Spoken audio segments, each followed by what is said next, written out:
easy to start a business, but maintaining your business is the hardest part.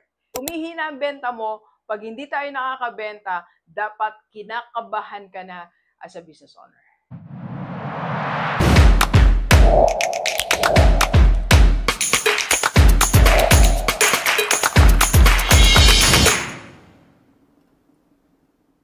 Okay, Gilibers, pag-usapan natin ang isang tanong. Paano nga ba magiging matibay ang negosyo natin? Alam niyo, sa pagninegosyo, madali pong magsimula di ba? Anytime pwede kang mag-start sa bahay mo, mag-rent ka ng office, we can always start our business. Pero ang tanong, paano nga ba siya titibay at paano siya magtatagal? Yun ang dapat nating pag-isipan, Gilibers. It's easy to start a business, but maintaining your business is the hardest part. Kaya ito, pag-uusapan natin. Meron akong ipipresent sa inyo na 3 bagay na makakapagpatibay at tatag ng negosyo natin. Okay, so let's start. Tingnan natin kung meron na bang ganito ang yung negosyo. So I want to start with this. Ito po yung tinatawag natin na traction. Yes. So coming from this book, ito po ang ating libro na gagamitin, traction. So, ano bang ibig sabihin ng traction? Paano ba masasabi na ang negosyo mo ay magiging matibay? Dapat, unang-una, ang business mo may traction siya. What is traction? Ito po yung meron kang benta. Alright? May sales. Mahirap kasi yung negosyong walang benta Alam nyo, na-experience ko yan. One industry na sinubukan ko, ilang buwan na kami, wala pa kaming benta. Walang traction. Malaki na yung nagagastos ko, malaki na yung nagagastos namin, wala pa rin kaming benta. So, wala kaming traction. Mahirap ang negosyong walang traction. Kaya kailangan siguraduhin mo may benta ka. So, ang pagbebenta, ganito, ang tip naman ni Doc para sa ating po lahat. Hindi lang responsibility ng yung team ang pagbebenta. Ikaw din, as the owner, kailangan may sarili kang benta. At least 10% of the sales is coming from you. So, tutukan mo ang benta. And of course, hindi lang benta, meron kang income or net profit. Kailangan kumikita ang negosyo mo. Hindi lang puro benta, kailangan may net. And of course, kailangan meron tayong repeat customer. Paulit-ulit dapat ang business natin. And marami pa po dito, kung babasahin mo to, sobrang ang dami nating lessons na makukuha dito. I suggest na bumili po tayo dito. So, ayun, traction. So, ibig sabihin, may benta ka, paulit-ulit ang clients mo, o paulit-ulit yung benta mo, and meron ka ring net income.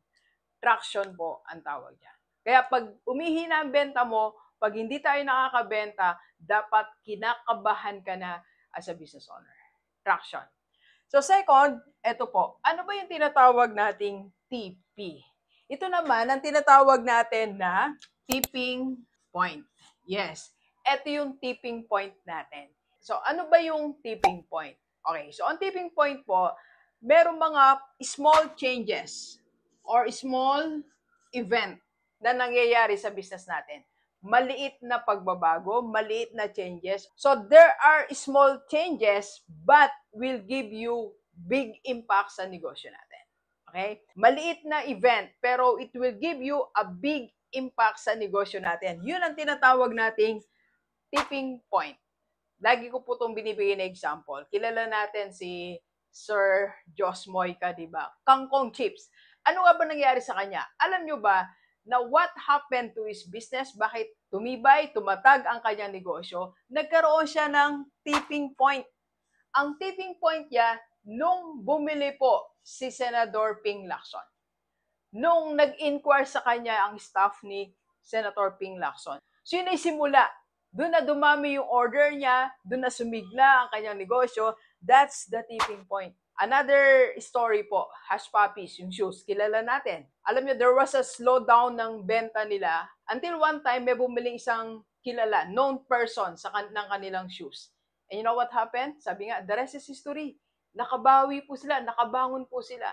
Tipping point. So, ang tipping point nangyayari siya, first, nag-slow down ang negosyo mo, then merong small happenings or small event changes, then nag-grow ang sales mo. Lumalaki ang benta natin. Tipping point. Minsan sa atin, as a business owner, hindi natin napapansin yan Pag merong isang incident na nangyari sa business natin, bantayan natin yon. Yun ang tipping point mo. Huwag mo nang pabayaang mawala pa sa iyo yun. Okay, so, ang tanong ko sa iyo ngayon, what is your tipping point? Maybe biglang bumili si Mayor. maybe biglang bumili yung isang businessman sa'yo. Or maybe biglang nagkaroon ng big orders o biglang nangailangan dyan sa inyong community, ikaw yung hinahanap nila. Meron kang coffee shop, may big event, bigla sinalo mo sila kasi kailangan nila ng big number of coffee. Tipping point po ang tawag dyan. Okay? Beware, kailangan ma-recognize mo ang tipping point mo. And isa pang tip dito po sa tipping point, kailangan lagi tayong ready. Sa anumang circumstances, sa anumang pagkakataon, ready tayong umaksyon, ready tayong rumisponde. Alright? Okay, so last, ano ba yung BS? Okay, pero bago tayo magsimula dyan, meron tayong announcement. So sa lahat po ng mga followers ni Doc, baka kailangan nyo ng condo for rent. So meron po tayo sa S-Residence, 8 minutes, walk lang po from MOA. So you just contact Ma'am Jackie CJ Loren. So ito po yung number niya, 0919-398-6715. Yan po ang personal FB ni Ma'am Jackie CJ. So, PM nyo lang po siya para kayo na po mag-usap if you want to rent a condo. Okay? Ano naman yung BS? Ito po yung tinatawag nating your business system. Yes. Napakalaga na may system tayo. 3 components po yan. First is your steps-by-step procedure ng negosyo mo na ginagawa mo daily or weekly. Kung meron kang mga gusto na dapat gawin o dapat sinusunod ng team mo, kailangan na isusulat natin. For example, kami, sa aming, sa poster namin, sa reels namin, meron kami mga rules, meron mga dapat na sinusunod yung aking mga editors. Kaya minsan paulit-ulit ang editing eh. Minsan meron din akong dinidelete kasi hindi sila sumusunod sa steps. So, kailangan sumunod tayo. Okay? Then, of course, meron tayo dapat team. Huwag mawawala ang team mo. Ang team mo dapat highly skilled. Kinakailangan gumagamit na sila ng automation and gumagamit na ng AI. It's a requirement already. It's never an option. It's a requirement. Kailangan na natin ng AI, kailangan na natin mag-automate. And of course, meron ka dapat laging solutions sa mga problems. Problem inside your business, problem of your clients. As a business owner, naka-ready ka lagi maglatag ng solution sa iyong negosyo.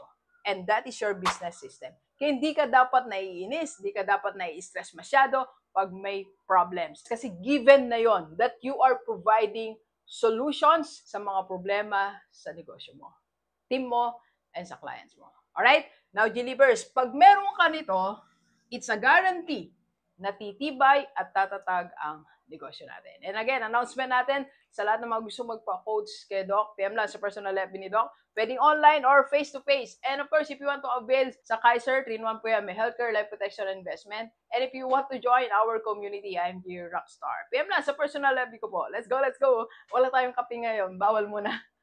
1 week lang. Let's go.